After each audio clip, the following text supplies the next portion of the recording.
The Trump administration has fired a lot of people this year, but there's one man they really want to fire. It's this built-up desire that's been lasting for months. That man is the Federal Reserve Chairman, Jerome Powell. It's the man who creates the money, but they can't do it, at least not yet. Why is this happening now? The Federal Reserve, or the Fed, is the most powerful economic institution in the United States. It controls monetary policy and sets the interest rates. It matters to you because it influences your mortgage rate and what's happening in the stock market. If you got stocks, you have a thrift savings plan, a 401k, an IRA, then it matters to you. Its chair, Jerome Powell, has been in a public tug-of-war with President Trump for years. The relationship has soured. So who even put Jerome over there? Who gave him the position? Who gave him all that power? Why, it was President Trump who did that. In 2018, Jerome Powell is a registered Republican. He served under President Obama as the Fed governor. So that's why he's over there. But President Trump thought he could use his influence a little bit to kind of shape the interest rates. He could kind of lean on him, put some pressure on Jerome, get him to do his bidding. Well, that didn't work. It hasn't worked. And since it hasn't worked, President Trump, he's been releasing his anger, his frustration by name calling.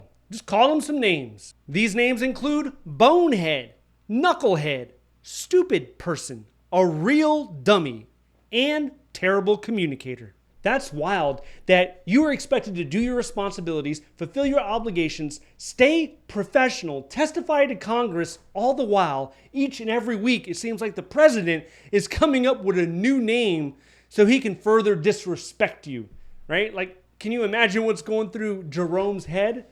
Now, the good part about this is he doesn't answer to the president. He answers to Congress. He testifies twice a year. He just testified last month. He probably won't do it again until next year. So what happened to their relationship? It's because President Trump has repeatedly asked Jerome Powell to lower those interest rates. They're too high. What happens if interest rates are too high? The economy doesn't grow. So does President Trump want to be blamed for a slow economy? No, he doesn't. He wants those rates to come down so the economy can boom and he can get all the glory and the credit for making America great again. In 2019, Trump tweeted that Powell was a bonehead for keeping rates too high, claiming the Fed was hurting American businesses. Powell, on the other hand, has stuck to the Fed mandate. Two main things: control inflation and stabilize employment. Now, he could just lower the rates. Maybe he makes most of the country happy. But doing that too soon could be very dangerous.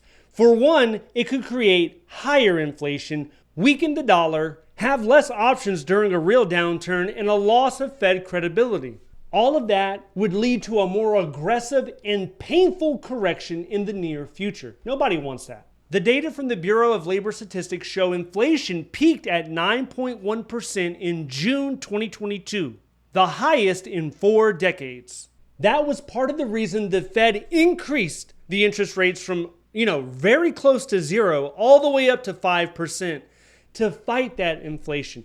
Nobody wants inflation that high. It's going to be horrible for everyone. The Fed, they would like to keep it around 2%, 2 to 3%, something like that would be fine. Now, President Trump has argued that this has choked economic growth. And yeah, it has to a certain extent. Another thing is the Fed is designed to be independent. Why? To avoid politicians from messing things up. It's really easy to look at the Federal Reserve and the interest rate and want to capitalize on short-term political wins. President Trump's only going to be in office for the next 3.5 years. After that, you'll have somebody else. So let's make interest rates rock bottom now, have an economic boom now, and then 3 to 5 years from now, we don't have to worry about what the economy is doing because we're already out of office. And let's say a Democratic president wins. And now we can point the finger at that person and say, it's your fault that the economy is experiencing sky-high inflation.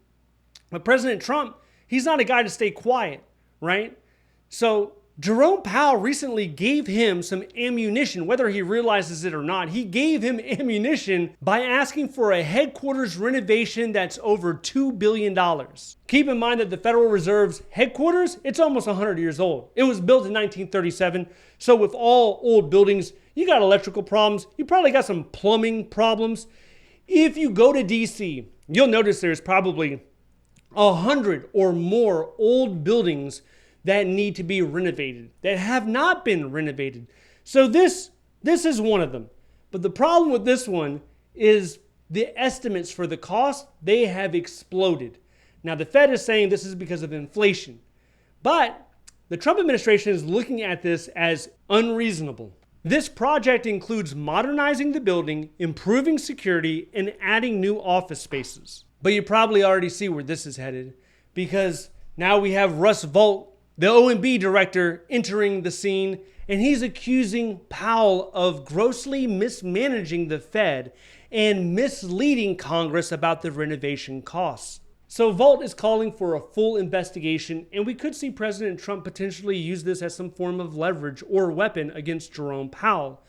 But either way it goes, I don't think it's going to influence Jerome Powell one way or the other. The big question is, can President Trump fire Jerome Powell, the Federal Reserve chair? Even though the Fed is set up to be independent, it does not fall in the executive branch. It doesn't even fall in the congressional branch. This is a principle cemented by a 1935 Supreme Court ruling that protects agency leaders from being fired at will. But Trump's team is testing those limits. Earlier this year, the Supreme Court agreed to hear a case challenging protections that independent agencies have. And there's some wiggle room. The law says a Fed chair can be removed for cause. But what does for cause mean? Does it mean policy disagreements? Obviously not. It means misconduct.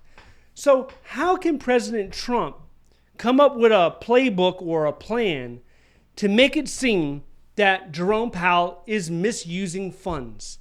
Well, it's pretty simple, actually. Step one would be reframe the renovation as a misuse of funds. So how could he do that? Well, it's pretty simple. He can launch a media campaign, attack the Federal Reserve and Jerome Powell for a lavish renovation, saying he's not being transparent with the numbers. The numbers keep growing. Step two is to demand an oversight investigation. This would be done by getting inspectors general to come down there and investigate. Look at the entire contracting process. Look for cost overruns. Look for conflict of interest, contracting practices. And then really what you want to do is paint the picture that it's a gross misuse of public funds. Step three is to build a pattern of ethical failures. You want to combine the renovation issue with other failings. You want to create like a dereliction of duty type vibe.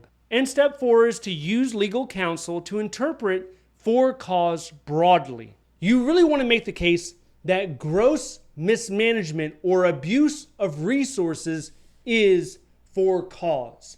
And then you can push, you can fire him, you can get rid of him. Now, if you do that, you're going to go to court, right? It's probably going to go all the way up to the Supreme Court, but maybe the Supreme Court could rule in favor of President Trump like they've done in the past. Now, if I were him, Jerome Powell that is, I wouldn't even request a renovation. Not this year. Man, the political climate doesn't seem like it's at the right level for you to request a multi-billion-dollar renovation. Who is doing that? And then you have Trump's allies turning up the pressure. Vice President J.D. Vance recently posted, calling the Fed asleep at the wheel on inflation and rate cuts, echoing Trump's frustration. So what's the end game? Even if he's successful in firing Jerome Powell, there's a 7-member board at the Federal Reserve he has to contend with. What if someone else is not aligned with his agenda? Is he going to fire them one by one? And for Jerome Powell, what is he walking away from? If he does indeed get fired, what is he leaving behind? Well, he'll be leaving an annual salary of $246,000 a year, which is given to level 1 positions in the executive schedule. But I don't think Jerome is in his job just for the money. He has a net worth of over $15 million estimated. Could be a lot more than that. So he's going to be just fine. Now, when it comes to highest salaries, especially those around $200,000 a year, A lot of those positions are found in the Plum Book. You can find a person's name, their agency, their exact salary. These are federal employees that President Trump likes or loves. There's over 9,000 of them. Could you be in this book? Do you want to be in this book? If you want more information about that, check this video out next. Stay updated by signing up to the free newsletter down below. Thank you so much for watching. I'll see you in the next one.